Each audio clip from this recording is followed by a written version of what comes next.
Welcome everybody to a brand new episode of IDTALK4ED Live, the show for the unsung heroes of education. I'm your host, Kwame Sarfo-Mensah. And if this is your first time tuning into the podcast, I welcome you and I hope that today's episode is one that will have you coming back for more. And if you're a returning listener or viewer of the podcast, as always, I welcome you back and I hope that today's episode is one that you find informative, enlightening, and as always, insightful. So before we get into our main event, people, if you're on YouTube, please make sure you hit that red subscribe button so you can get future notifications on new episodes of the podcast. We're also out in Apple Podcast, Spotify, and all audio platforms. If you're listening from there, make sure you subscribe there as well. We also accept any donations that will help us continue to build this platform that is 5 years and counting. We accept them through Cash App with the handle $ IDTALK4ED, Venmo with the handle @KwameSM, PayPal with the URL paypal.me/KwameSM. And for my day ones, if you've been rocking with Identity Talk from the beginning, and you know the content that we produce and provide to you all, you can become a patron today by going on Patreon. Over there, you'll get behind the scenes access as well as perks to show our appreciation for all the support you've given us over the years. And to catch past and future episodes of the podcast, you can simply go to our main website at IDTALK4EDucators.com. And for my readers who are looking for some new books to add to the 2025 reading list, make sure you add Learning to Relearn, Supporting Identity in the Culture Affirming Classroom. It is available at all book retailers now. You can go to Routledge to get your copy, Amazon, Barnes & Nobles, wherever you can find copies of the book. And to learn more about the book, you can go to learning2relearn.com. Over there, you'll be able to access a few free resources as well as get an overview of the chapters from the book. So make sure you check out the website. And for those who have already purchased copies and left reviews, appreciate all the support. All right, people. So today's guest really needs no introduction.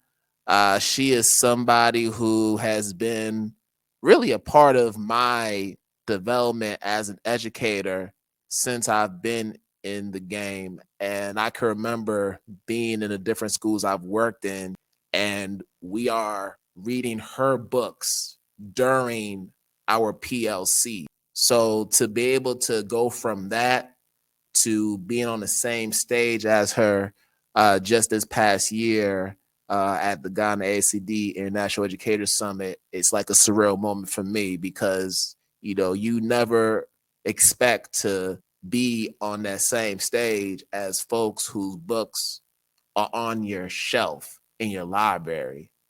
So it's something that I still think about to this day. It's a highlight that I still cherish and will forever cherish. And it's an honor to have her on this platform. So without further ado, I want to bring on the Zaretta Hammond to the podcast to talk with us about her life, her upbringing, her work, and what she's doing now. So we're going to bring Zaretta on. Hello. Hey. How are we doing? I'm doing pretty good. Happy New Year. Happy New Year to you too. What a 2025. Yeah, here we are. Absolutely. Yes. So are you a resolutions person or more of a goal setter? I am a goal setter with intention. I don't necessarily do resolutions, but I have targets, things that I want to accomplish.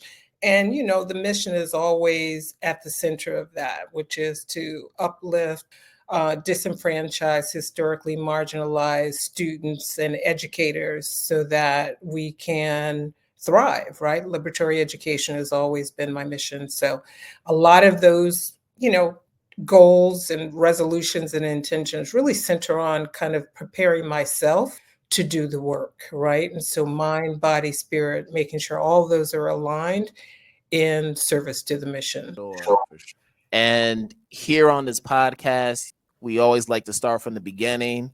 I know a lot of people who are watching are familiar with the work that you've produced over the years, but this is an opportunity for you to share a little backstory about how you grew up and what ultimately led you to want to do this work that we do called education. So I want to give you a chance to share a little bit about that.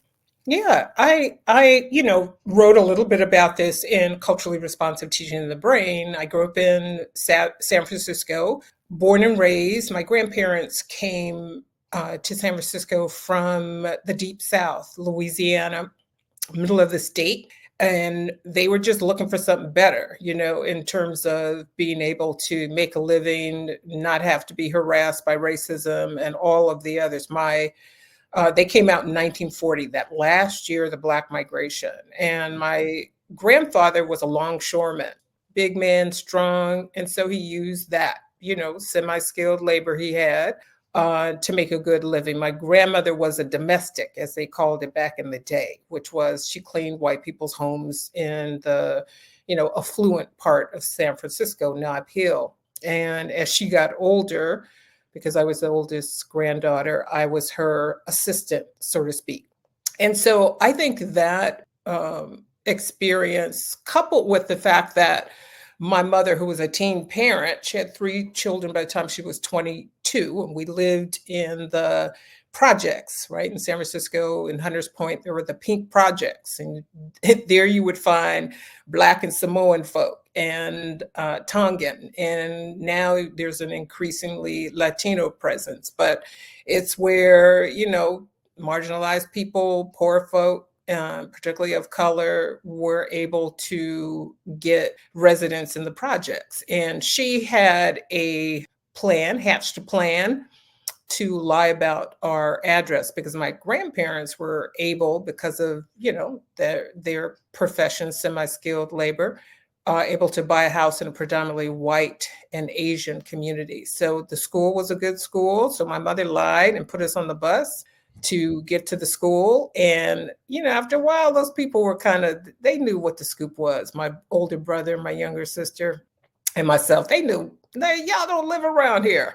But they looked the other way. And all of that to say, it really gave me a perspective on the achievement gap, even before folks were calling it achievement gap. Because I'm like, I'd go home, back to the projects, we outside playing in the neighborhood. And I'm realizing they are not getting the same things in school that I was getting. And you add to that, right? The trifecta was my mother, who was on welfare, and then the welfare to work program came about in California at the time. They called it CETA, right? They didn't even call it welfare to work yet. And she was a library technician. So my after school program was to go to the library, and she'd pile the books high on the table. So when you hit the bottom, it's time for us to go. So I was, triangulating this, like, okay, in the hood, this is the kind of education they get. Over here in predominantly white and Asian community, this is the education they're getting.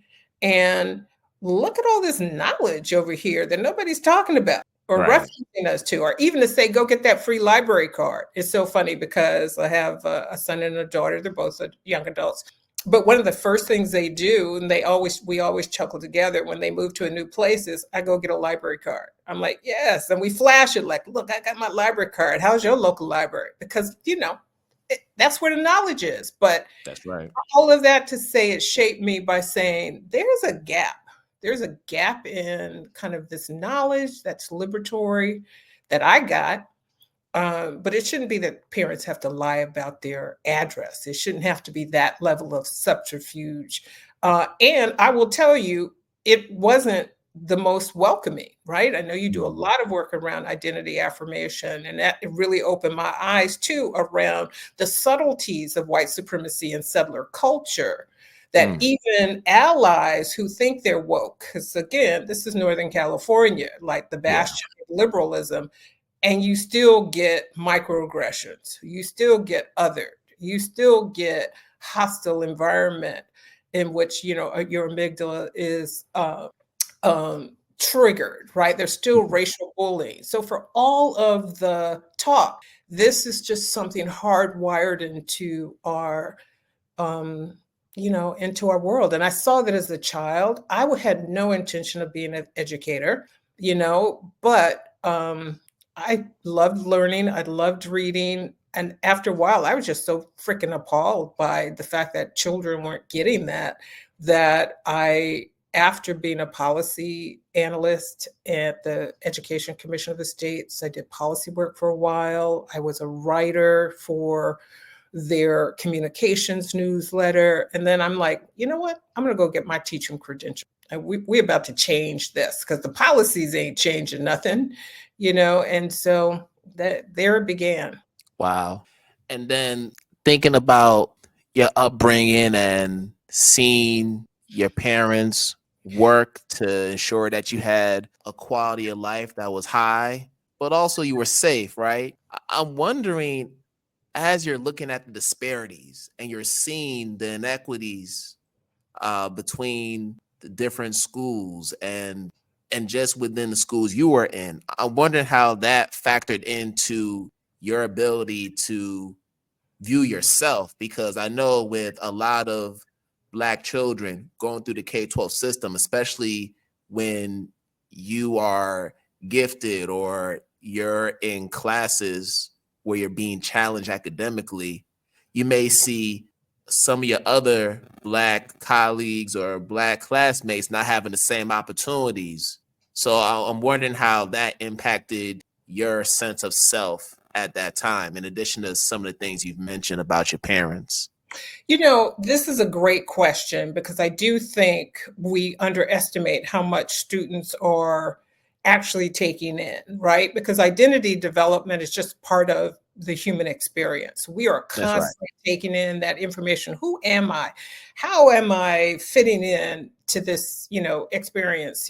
What identities do I hold? And there's intersectionality when we talk about our identities. And I know for me, I think I became aware, I'd say around fifth grade. And I started to see, again, we were not living in the neighborhood and how we were kind of labeled and in a little way marginalized. But it really wasn't until middle school. And my mother was a community organizer in the housing projects and for poor folks, right? This is during the time of the Rainbow Coalition. She was part of the Jesse Jackson Rainbow Coalition movement in the Bay Area. But what really, and I think some of that rubbed off because by the time I got to middle school, I just wasn't down for it anymore. Like, I was going to bow up and like, you don't put me in a box. Heck no, I'm not going in that box. So it came to a head. I was before the San Francisco school board twice for expulsion because I just refused to dumb myself down and to be small. And that's really what I was being asked to do. You're too smart, too loud, you're too everything. And at the same time, I could see where the disparity was. That was just my interaction with my teachers. I could see that like hanging out with my homies, right? It'd be right before class. This is middle school, the bell's gonna ring, everybody's got to go to their class. Now we're hanging out in front of the, for lack of a better word, they used to call it bonehead math, right? The remedial math, arithmetic in middle school. And the bell rings, and I have to take off like a bullet and run up 2-3 flights of stairs. Thank the Lord I was young then because I was in advanced algebra. And there was only one other student of color in that class. And I had to like, how am I going, hang and be like everybody else, but not dumb myself down. And so, and particularly as a girl, right? I honestly enjoyed math and science, and I took advanced biology, but it was so othering that I literally just left math behind. I left science behind. And I'm kind of like, oh, now I look back on it. There are times in my life I'm like, I should have stuck with that. But I chose myself. I chose to have a sense of who I was and that I'm whole and I am intelligent and my Blackness does not diminish any of them. And I'm not a unicorn or an exception. Like genius is in our DNA. And Right. that wasn't, really common for us to say. Now, Jesse Jackson had really promoted, coming on the heels of the Black Panthers, the idea of Black is beautiful. My mother lived 2 or 3 blocks down when she moved over to Oakland from San Francisco, from the Panther headquarters, right? So we were very Mhm. familiar with kind of the community activism there, and that was part of the kind of the organizing work she did. But to me, there was no tension between me being smart and me being Black. There was no tension between me being poor and me being, good in math and science and being a girl. So, I made a choice, and I think a lot of students make this choice. Like, I'm a bet on myself. Like, whatever this narrative you're giving me, nah, I'm not going to accept it. So what you have are some students who then take that one step further and say, I won't learn from you because you are not Mhm. affirming who I am. And then there are those that just like, I'm just going to be on the down low. I'm just going to be, under the radar, doing my thing. And I had one teacher challenge me. I was getting a C in his class because I'm just like, I'm just going to do my thing. And he's like, I'm going to fail you. I'm like, dude, that was passing work. And he said, no, you could do so much better than this. This C, for you, no. And he was the first teacher. He was a white teacher too, football um, coach who was teaching Black literature, Mr. Wayne, and literally stopped me in my tracks. He was just the first one. This was high school by this time. Who's like, Wow. You don't have to have these two things be unreconciled while you're in school." And that it really was kind of something that sat with me. I don't think I'm going to be an educator and make this true for all children. I just think it was a seed that was planted, or at least a seed that was watered. My parents and grandparents and their situation, I think, planted a seed. But I think he definitely watered it at a time when it was ready to sprout. Wow. And you said a white teacher who was teaching Black literature during your K to 12. It had Mr. to have had an impact on you at that time. Cause you're thinking with the state of race relations and given the time that you were growing up, seeing a white man teaching you Black literature, what was your initial thoughts? Oh, well, let me tell you, I can't repeat the words on the podcast, what I initially said when we all walked in that first day, because it was an elective, you got Yeah. to, tick off the elective so you can get your credits and graduate.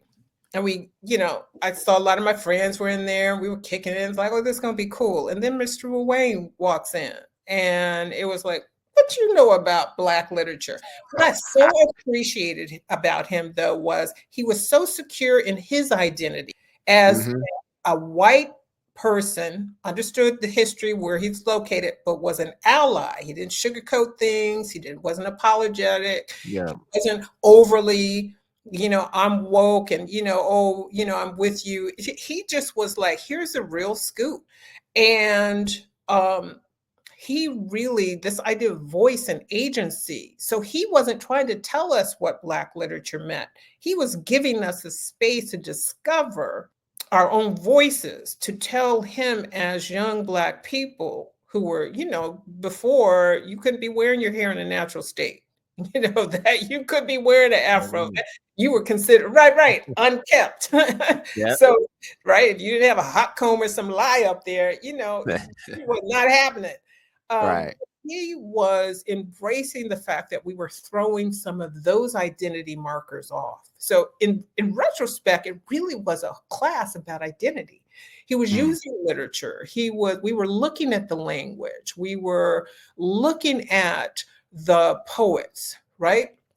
One of the poems I remember is, and I go back to, is "We wear the mask. We wear the mask that grins and lies," right? Mhm. And even now, because he was like, what does that mean? What does that mean in relationship to today? And, the race relations. So it was a safe space before we were using the term safe space, with someone who had clearly done, on whatever level his work was. So it was interesting. Just recently, last May 2024, my high school inducted me into the Hall of Merit, which I thought was just hilarious, given that I was quite the hellion. So I laughed through the whole ceremony, but I was also grateful because it was a full circle moment. And I met several of Mr. Ruane's nieces Wow. who had read my book as well. They were teachers and had taught the book. And wow, we just had a full circle moment that just brought tears to my eyes because he was living in his truth and he was making a space for us when there just weren't a lot of other spaces. Now, it's not about how you start, it's how you finish. There you go. There You you go. started out rough, but you finished strong. And here's the thing I will say too is starting off rough was really about knowing the only way that I could to claim my identity, to not let anyone else do it. And I see a lot of young people doing it, right? We think they're wilding out or they're not paying attention or, right, they're misbehaving. Is we are not giving them the spaces that they need. Their brains are just kind of bugging out because it isn't safe, because folks are trying to put them in boxes and we haven't given them the chance to be reflective about who do they want to be and how do they get there, right?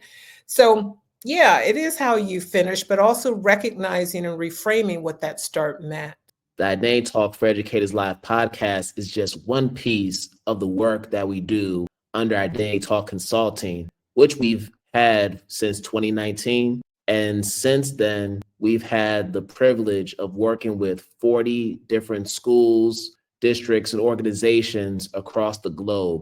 And we want to continue to add to that number in this new year. So if you are a school, if you're an educator or an organization that's looking to receive professional development and consulting services within any of our pillars, whether it's anti-bias, anti-racist practices, culturally responsive teaching, or identity affirming education, we are the firm for you, and we love to learn more about your needs. When you have a chance, make sure you go to our website at identitytalk4educators.com to learn more about our services and to schedule a discovery call today. We love to hear from you. So I want to go ahead and fast forward to present day a little bit, because I had a conversation with a friend who actually interviewed on the podcast. So her episode just passed or is coming up. I got to check the schedule out. So many episodes. But she was talking about the term DEI, because just like a lot of terms that we use in education and other sectors, it's one of those terms that's now watered down. Now it's being weaponized and co-opted, and it's to the point now where it's kind of muddy what it means at this point. And it's impacting folks' abilities to do the work that has to be done to ensure that there's true equity within our school environment. So I want to know from you, your perspective on the term DEI. Do you believe that the language and the weaponization of it is attributing to the damage that is being caused when we're trying to create these inclusive environments? I think it's a great question. And I think the biggest challenge is that we are laying so much on a term, right? That's right. I'm a writing teacher. And when I taught writing, one of the things, devices, rhetorical devices I had to teach my students was this, it's called an appositive. And it means that you say a word, comma, here's an explanation of what the word is, another comma, and then you go on with your thought, right? So that you don't leave it to the reader to try and determine what that word means. And I think this is the challenge, right? That the weaponizing is not so much in turning it into a bad thing, but turning it into a watered down thing. I see the same thing with culturally responsive teaching. Like you go places and sometimes it doesn't mean much of anything, right? It means all things, so you make it mean what you want it to mean. So the reality is we don't speak in the appositive. Like when we are talking about DEI, what are we talking about shifting? What aspects are we talking about? And right now what I see is a lot of people have only gone through the first stage, that if we just talk about and somehow bring people's awareness to the notion of disparity, anti-Blackness, lack of inclusion, that something will change, that the problem is lack of awareness. And that to me is the most damaging part of DEI. We just think if we talk about it, things will change. Well, that is not how white supremacy culture works. It is very resilient, resistant, and quite the shapeshift. So we have to unpack what we want to see be different and then actually act toward making things different. So rather than just talking about it, I always say we got to be about it. So what Right. are the things we want to shift? Then let's shift those things. And let's actually now break that down to understand, what do we need to unlearn? What new habits do we actually need to create? How do we create consistency? How do we move through a complex system and have everyone start moving in the same direction? How do you develop shared language? So there's so much more than just here's DEI, we're going to talk about racism, we're going to talk about implicit bias. I just find that we collectively have not gotten to the small day-to-day changes that are necessary. Let's just take microaggressions, for example. The whole idea of racial literacy is to understand how these play out on a day-to-day level. And what are the micro actions to start to shift that? So yeah, I do think we have a long way to go. And this is particularly for DEI practitioners. The problem is not those that resist it. The problem is we've allowed it to be watered down and to mean not a lot of stuff. As you said, quite muddy. Everybody and their mom is hanging a DEI expert shingle out there, right? And so the degree to which we're really clear on what we are trying to shift, I think is going to be so important, because again, this is a way schools get away with saying they're doing equity work when not a lot is changing. And to add on to what you're saying, I believe that it will be a lot easier if we specified the type of work we're doing within schools that is within that DEI realm, because the term is so open-ended that it gives people the license and the freedom to define it however they want to fit their particular agenda, or to work on a certain part of that acronym that suits them, as opposed to looking at it holistically. So I'm not sure if you look at it in the same way that I do, as far as people kind of taking what parts of it that they want to focus on. Like, I want to focus on the diversity piece. I'm not really as interested in the inclusion and the equity piece. I want to just focus on diversity, or I want to focus on inclusion. Because I've seen some practitioners and even some consultants operate in that fashion, when really it should be more holistic. It should be a more intersectional in how they go about it. So I was wondering what your thoughts are with that. Yeah, I would agree with you, only because you cannot have, it's like a three-legged stool. You take one of those legs away, well, you're going to be on the floor. So in the same way, it's synergetic, right? The way we actually make progress on diversity is by looking at inclusion and equity. The way we make progress on the equity is by the inclusion and diversity. So they're synergetic. They work together. The sum of their parts, is greater in the whole, right? So the fact is, those individual things aren't going to get people where they want to go. It's that intersectionality, the synergetic effect, all of them working together, that becomes something even greater than those individual elements. And I think the reality is, some people are scared. Some people are scared to go into those realms, to talk about diversity, or to even talk about equity. Some people don't know how to do that and what to do afterwards. So they feel like they're opening up a can of worms, or they feel like, that's just not what we need right now. But you have to come at it holistically, as you said.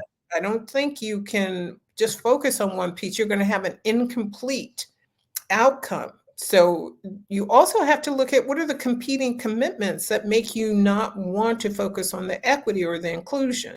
And how do you move past the performative part? Because that's the other part I see, that people want to pick something, then it's just performative. We'll say these things, we'll do these things, as evidenced And with the incoming administration, a lot of corporations have just ditched their DEI programs. Like, oh, we're not going to do that anymore. Like, how do you say you're down for it? And now, like, oh, we don't need that. Like, really though? So yeah, I think you're absolutely right. And how do we, as a community of consultants and practitioners, call each other in around kind of you just leaning into this? And again, if it's not your forte, then partner up. This is what collaboration means. This is how Yes. a body that is working toward liberatory education, what I call cognitive justice, everybody's got a part to play. It's more like a relay race. Who's got the baton? You're making it run a lap. Now it's your time to hand that baton off. You've got to have a teammate where you guys are in sync so you can hand it off. They're running their leg of the race. So maybe you don't have to be an expert in all three, but you should be squadding up with some folks who do have that expertise so that you, the clients you're serving, holistically get what they need. That is so important. And speaking of consulting, because I do consulting with different schools and with different educators, and I have a lot of friends who are in the space as well. And given what's happened sociopolitically within the United States, but also globally, if we're going to be honest, Be honest. there's a lot of shifts going on in terms of how people are viewing any work that's related to DEI. There's a lot of censoring taking place. You have a lot of checklists and words that they don't want you to say. I've had people share stories about in their contracts, you can come and do this work, but please do not use the following word. If you use any of those words, we're going to void your contract. And I'm thinking to myself, number one, that's wild. But then number two, we can still get the point across without having to use the words. And I think that's a point that gets lost in translation because we get so caught up in the language and the lexicon that we forget the fact that there's a spirit that comes with the word. If you're embodying the spirit that the word is espousing out in the universe, then now it's like you can still do that work. You don't necessarily have to know the jargon. So let me go back to the use of what an appositive is. So there you go. To build on what you're saying, I don't even need to hide it. I need to actually understand what the words are that that thing is about. And it's usually not whatever the concept or the topic is. And this is how you actually can tell people who are just kind of repeating a presentation versus people who can actually move work. Like, That's I right. don't need to repeat those words if what I want you to understand is when you say these things to that student or you do this, you don't welcome them into the classroom, you're triggering their amygdala. And now the brain shuts down. Like, I can help you understand why you don't want to do that thing without actually saying microaggressions. You're doing microaggressions. Well, me telling you is not going to change you.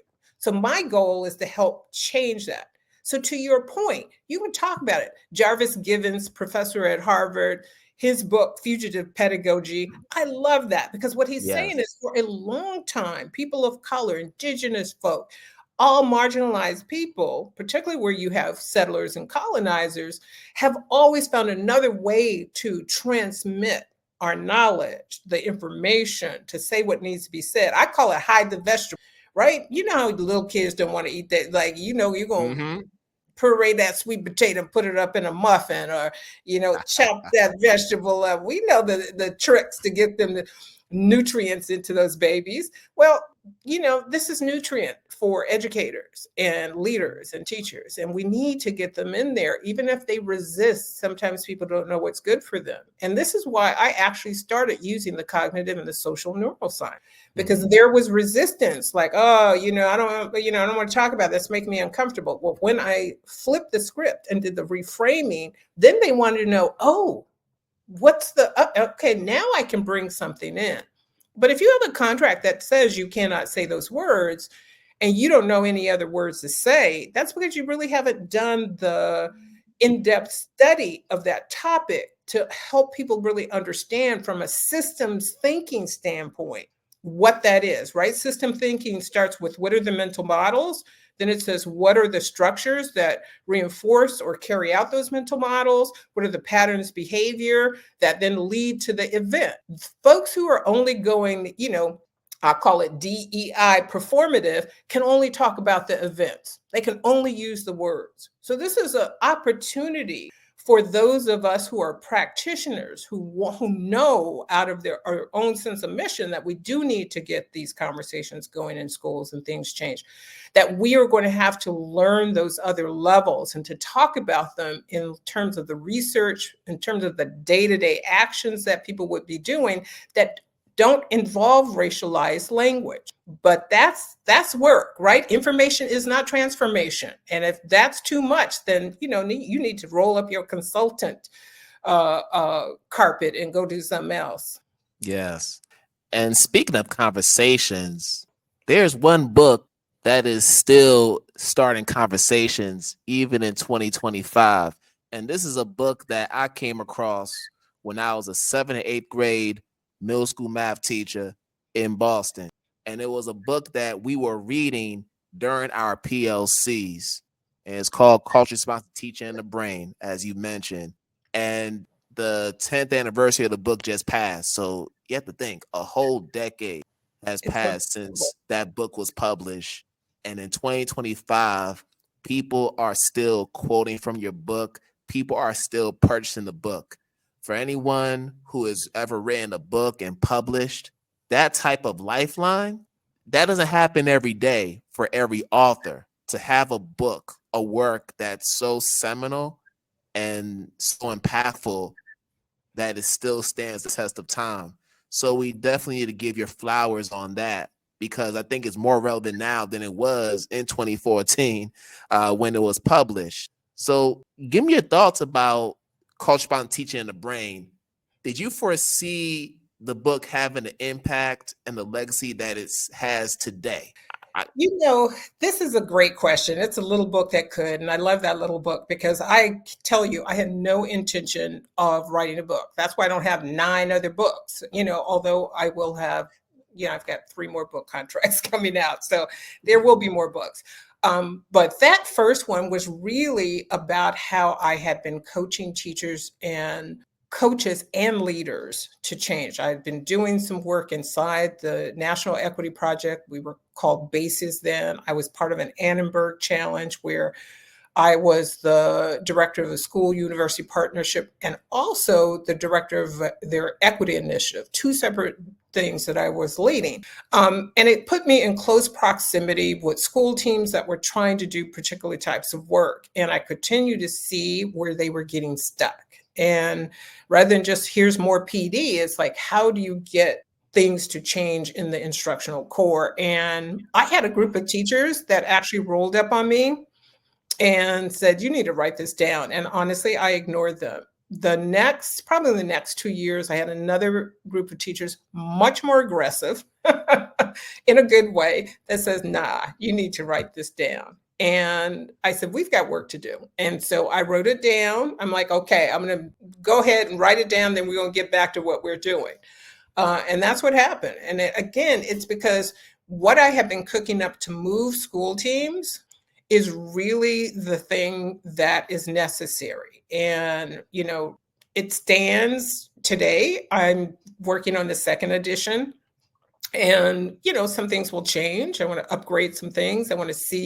I've seen where the, science of learning, more people have language around it so that we can up that. And so there will be a 2nd edition coming out probably in 2026, late 2026, if all things go well.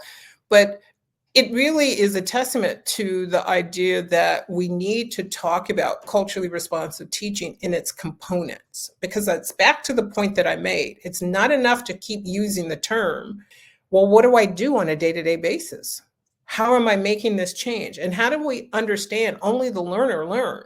And again, systems thinking. What's the mental model I'm holding around learning and what the student is capable of? Going back to my school-age self, when people were minimizing my intelligence because I was a Black girl, being able to understand that it was my agency that was going to determine whether I got a C or if I got an A.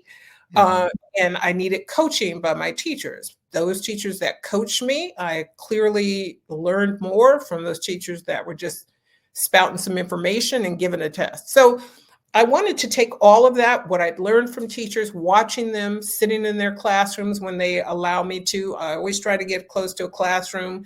I consider myself a boots on the ground teacher rather than a researcher or anything like that. And so that's what I try to bring to the book. What's the practical day-to-day stuff we can do that doesn't lean into one-off strategies? Because that is focused on the teacher. And what I appreciate about what people are still discovering now in culturally responsive teaching in the brain is, how do we help the student level up as a learner, right? That's what I'm writing about right now, because I still do think we don't quite understand that as teachers and educators and leaders and coaches. And so I want to bring some new language and new tools, very much in the way that culturally responsive teaching in the brain brought some new thinking and some new ways to frame things with the Ready for Rigor framework. But now, how can we do that in terms of what it takes to coach a student so that we can disrupt these cognitive red lines? Because I don't want any teacher or leader telling me anymore that 18% of their middle schoolers read on grade level. Like, what the hell is that? Whose hair is not on fire? And how do you close those gaps? Yeah, I could go off on that. I will not. I will say, spare you my rant. But there's so much more work to do to kind of get tools in the hands of teachers. And that's what I'm working on. Hi friends, it's me, Thaddeus from Thaddeus Nature Notebook. Are you loving our journey into the wild and learning all about awesome animals? Then don't forget to subscribe. You can find Thaddeus Nature Notebook on YouTube, Apple Podcasts, and Spotify. Just hit that subscribe button and never miss a new episode. And if you're on YouTube, give us a thumbs up and leave a comment about your favorite animal. Thanks for listening and exploring nature with me. Let's keep discovering together. Now back to my daddy's cell. And since the book has been out, because I know you work with a lot of different districts and I'm sure a lot of teacher education programs, folks in around teacher education programs, do you believe that you've seen a shift over the past 10 years of how professors are preparing pre-service teachers to go into schools to carry out some of the messages that you put in the book? I think we are, I would say yes, overall. I would say there is a greater awareness of things. I think capacity of teachers to actually move students from kind of dependent learning, which they, are actually socialized in, right? Because this is the mental model piece. Students aren't dependent learners because they've given up.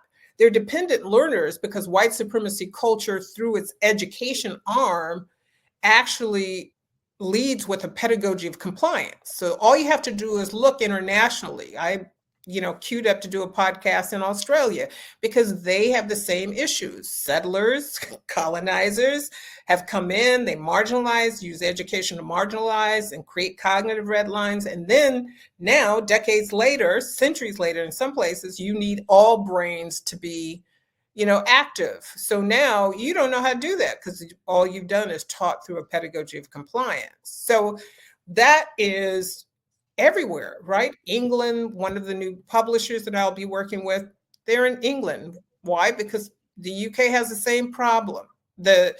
India, they're using the book. Why? Well, the Brits were in, India for centuries. So wherever you see colonization around the world, it's the same issue. Cognitive redlining, marginalizing people so they didn't get the literacy skills, so they don't actually develop to their full cognitive potential.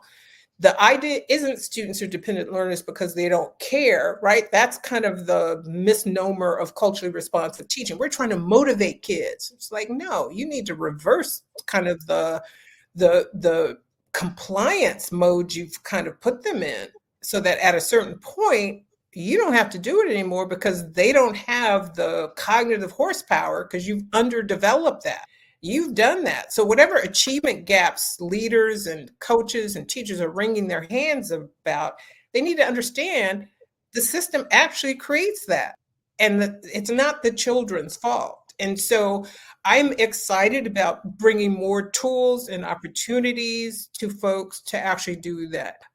I am also, leveraging AI to do that in some innovative ways. And I'm super excited to share that with folks. I will tell you this, though, Kwame, I don't do a lot of one-off things with districts. I literally, if it is just one and done, don't call me. Like, I could be on a plane every day because that's what people want. But I'm like, if you are not building teacher capacity through more effective PLC work, closing the knowing doing gap, you're not working toward equity. You're just doing some stuff and checking a box. Yeah, and that's what I've come to in terms of a conclusion, because when I started my consultancy 5 years ago, if the contract looked good and they wanted you to do the one-off, I did the one-offs. Yes. But then after that one-off, you want to continue to do the work with that client or school, but they don't have that same motivation. No. You care about the transformation more than they do. And the That's more I kept seeing that, the more I started to get disheartened, because it's like, yeah, you gave me some pretty good money to do this one workshop, and I appreciate the payday, but that's really not why I do the work in the first place. Well, that's going to separate the wheat from the chaff, as my grandmother used to say, right? So the reality is there are some consultants out there, DEI consultants, folks who say they're doing culturally responsive teaching, and that is what they're doing, right? And unfortunately, they come in all hues, right? I'm not calling anybody out, but the reality is you do see people who are like, I've got my shingle out, I'm consulting now. But the follow-up, the ability to help people actually shift to the point where they don't need you, that I tell people straight up, it takes 18 months to shift to the place where the things you're doing are new habits and new instructional norms. Like, are you ready for that? And I'm like, I mean, I have been in the game for a while as a consultant, probably 20 plus years. And I'll tell you, I have no qualms quitting a district. Like, let's just cancel that contract right now. Like, in district leaders, you know who you are. I don't ever need to put anybody on blast, but the fact is, if you don't want to do the work, because I can't force people to do the work. You have to match your actions to your words. And that means building your teacher's capacity within the instructional core to coach students to be powerful learners, not trying to motivate them.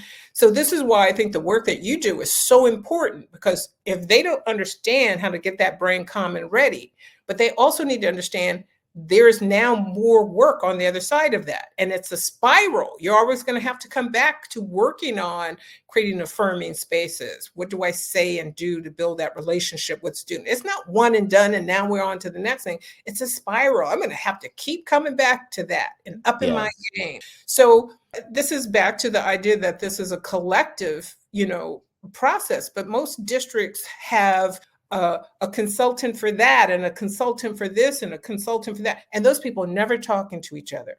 This one's working on SEL. This one's working on the PLC. This one's So this kind of disjointed thing never leads to anything good. Everybody can check off the box. We did this much PD, but the fact is there's not a sustained effort. Leaders that are worth their salt are doing something sustained. There's a great book out from educator in Australia. It's called The Pruning Principle, right? Back in the day when I worked for the Bay Area School Reform Collaborative, one of the Annenberg Challenge sites, this is what we talked about. What's your focused effort? What are you going to say no to? What are you going to resist because it's a new thing and say, no, we're working on this. We're giving ourselves this 18 months. We are reordering time, and that time and how we use time is an equity issue. That if we don't give ourselves time to actually change or time to do inquiry, then we're not going to get to the equity shifts. We're not going to create more equitable outcomes. right? This is more than just, oh, give me a new strategy. If someone else says the word strategy to me, I am going to explode, right? What are the culturally responsive strategies? My goodness. If you understood the principles of cultural responsiveness, then you would know how to take anything and make it more responsive. It's not just the culture part, it's the responsive part. You got to MacGyver that thing. Here are the things that I have around, and this is what I need to make. I know the principles of making that. I know the principles of culturally responsive teaching. I know the principles of collectivist learning. But folks don't want to go there. Give me the strategies. Lord of mercy. But I think it goes back to what you said. I love this conversation. It goes back to what you said, though, about this culture of compliance, the pedagogy of compliance, because think about the manner in which we're taught to teach in our programs, right? Yes. I believe that with the provision of innovation comes agency. If you are giving teachers the license to try things and take risk and really tap into that innovative spirit and creativity, they're going to be able to take in the information better. Just like we have our kids engage in academic risk and they're doing these different academic tasks and they're able to figure things out and build their agency around what you're teaching them, as opposed to you just laying out what they should know and then they just kind of take it and regurgitate.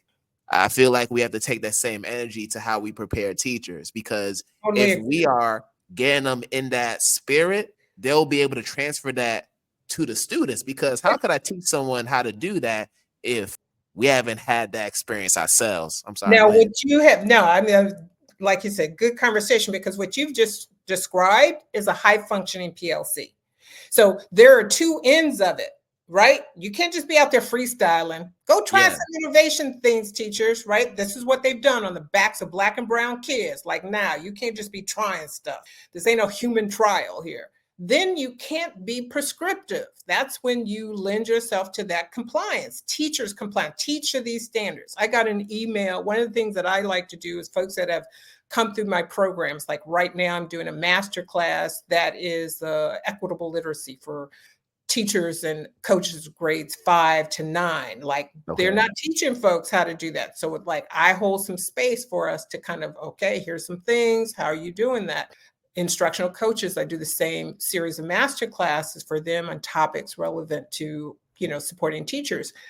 And I had one coach email me. It's like, I've been using this method that you taught us and getting some results. And now the principal's saying I need to stop because that's not culturally responsive teaching.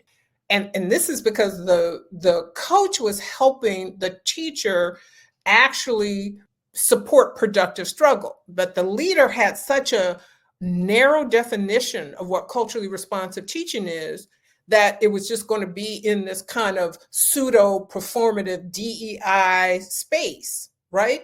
And it wasn't going to help with the student's agency and academic risk taking. So this is happening. This is why it's leaders, coaches, and teachers that need to be working in concert. So there's shared language, a shared understanding with the science of learning principles we're working from, so that innovation can actually be there. You're taking informed action, informed risk based on the science that's undergirding that, not just because I think that's a cool thing to do, right? And so this is actually what should be happening at a high level PLC that has equity at its centers, not just talking about these things, but how do we actually shift so that we are becoming the personal trainers of students' cognitive development? Yes, and we could go on. We surely could. We can. Well, I want to go ahead and switch gears, unless you have one more thing to say. No, I was just gonna say this is exactly what I'm writing on right now. So I'm super excited when my next book, hopefully I can come back and plug it. It'll be on pre-order hopefully by the end of the spring. But I'm super excited to be in conversations about making those shifts. So thank you for, providing a little space for that today. No, I'm excited about what this book will be. I know it's going to be amazing, just like everything else that you do.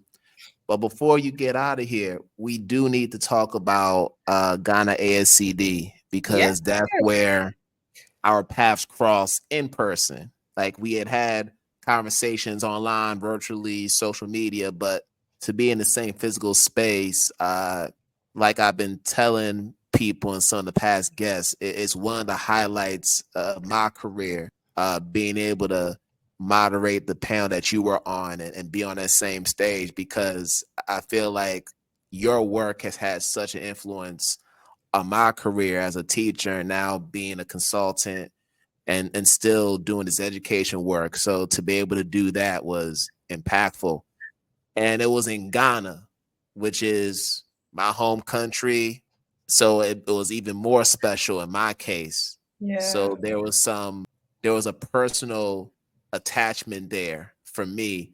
But I'm curious to know what that was like for you, being in Ghana for that summit. What impact has that had on you, not just professionally, but also on a personal level? Yeah, I think it was I can't even find a word in the moment. I would say special in a way that I can't even quantify, only because it was my first trip to the continent. Wow. My late husband, who had been back and forth to West Africa, Togo, Sierra Leone, and we were married over 35 years, and that was one of the things that we were planning to do. Unfortunately, he passed away 2 years ago. So to complete that, which was on our list, just felt so special to me. And then to do that in the service of kind of reclaiming what settlers and colonizers have taken from us. The fact that Ghana has made the entry to high school so much more accessible, that means there's a lot of work to be done. And to see people coming together in the spirit of that was just wonderful. And so to know that there are educators like yourself out there that are carrying on the work, because no one person can do it, right? And No. the reality is, I really see myself as providing, information, but also tools, frameworks, so that people can go out and do exactly what you're doing. You're in spaces and places that I can't be. And I want to be able to help all educators so that when they are, and consultants like yourself, coaches, when they are in those spaces, they feel that they are equipped and empowered and have the capacity to shift so that we can disrupt these cognitive red lines. So to me, it really was a signal of what's coming internationally, not just here in the States. And here's the thing about it, we're getting all pushed out of shape because of this new administration. We should not lose hope or be disheartened, because the work goes on. It goes on in spaces where ain't nobody coming in to tell you. They may put lists and tell you what not to say, but they cannot tell you not to teach long vowels. They cannot tell you to be able to equip students so that they can read for themselves and not just be influenced by propaganda. And that's all around the world. In Ghana, now it's not a matter of, exams to get to university. This is all students will have access to high school and higher learning ultimately. So just to be in community with folks, it was so great to do that. I won't be able to come back this year, but I intend every year after to make it my business to be there and to continue to grow with educators like you and other educators around the world, so that we ultimately can do just that, kind of reclaim what colonization has taken from us and, work toward liberatory education. Yeah, for sure. All right, got a couple more questions. So you mentioned your late husband, and we do want to provide space for that, because I didn't even realize that he had passed away a couple years ago due to cancer. So let's talk about Mr. William Hanson, shall we? Yes, we should. Because from what I've learned, this was a man who dedicated his life to preparing the next generation of lawyers who are Yes, also committed to social justice. So right. he was an educator in his own right. That's right. And was in such alignment with the work that you were doing. So it made sense for you all to be together for as long as you all were together, 37 beautiful years. So I know everybody deals with grief in their own way. Some channel it through their work. Some do it in solitude, isolation. Given the amount of work that you do and how much of an impact you have on so many people, so many educators throughout the globe, I'm interested in knowing how you've been able to channel the hurt and that grief into the work that you still continue to do for so many. And it's a selfless thing that you do, but you still come out and you show up. So yeah, talk to me about that. I appreciate that. And yes, my husband, William Henry Hanson, was, he was a lover of Black people. Yes. And I think that was one of the things that ultimately, attracted to him. It's funny because I was working at the writing center back in the day. I'll tell this little story. And at UC Berkeley, and my boss, I was a writing tutor, and then I trained writing tutors in the writing center. And she says, I think I got a guy for you. Not that I was looking for any guy. And she was a white woman. She was a gay. And I said, love you, but I don't think you know what I want.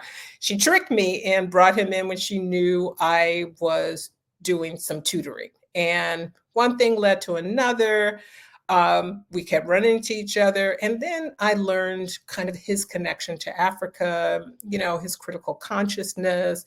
We had a lot in common. And he was super cute because he looked like Denzel. And I'm like,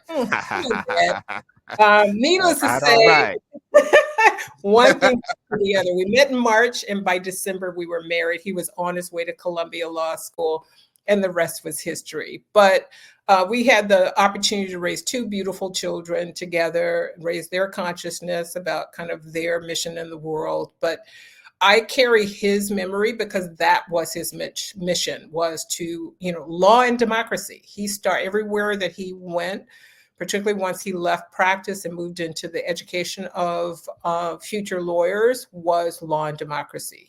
And, my intention moving through my grief was to give myself space for that. My spiritual practice is very important to me because you cannot do this work, and stay anchored and not jaded, because white supremacy culture is a beast and it is unrelenting. And so you have to have a spiritual practice. And when I had the privilege of being with him in his later months, and even in the hours when he passed away, that was a gift. And then I just gave myself space. There was no traveling. I canceled all my engagements for 3.5 months. And, grief, you have to give it its due. And in the end, it will give you gifts. And the gifts are greater compassion, greater insight, and just being able to lift up that legacy and for us to remember him. And one of the reasons that I want to continue to do this work is so that I can create a foundation and to continue to do the work that he had a heart for, which was democracy and civics. So he really believed every student needed to understand civics. And I'm like, if you only knew, brother, how true that is right now, right? So, in my talking to him time that I have, I'm like, oh my goodness, we need civics in our schools more than ever now. And so just really wanting to continue to lift that up, carry on the work that he had. This was something he and I talked about. He lifted me up. I lifted him up, and I do this work because he was the wind beneath my wings, and dedicating this next book to him. And I still feel that spirit pushing me on and encouraging me. So yeah, thank you for letting me share that. And absolutely is important to remember those who have moved into the realm of being ancestors to us, because we still draw on their energy. Very much so. Very much so. And I mean, the Denzel Washington resemblance, yes, okay. I get that. But anybody that shares a love for Dr. Asa Hilliard, woo, of all people, knowing his work, that's a keeper. And this is That's how the keeper. it is a keeper, because we live, while he was in Columbia, going to law school at Columbia, we'd go uptown. And I'm telling you, Asa Hilliard, John Henry Clark, I mean, all these folks were meeting, and you'd be in the Yes. room with them. And I'm like, at first I'm like, where are we going?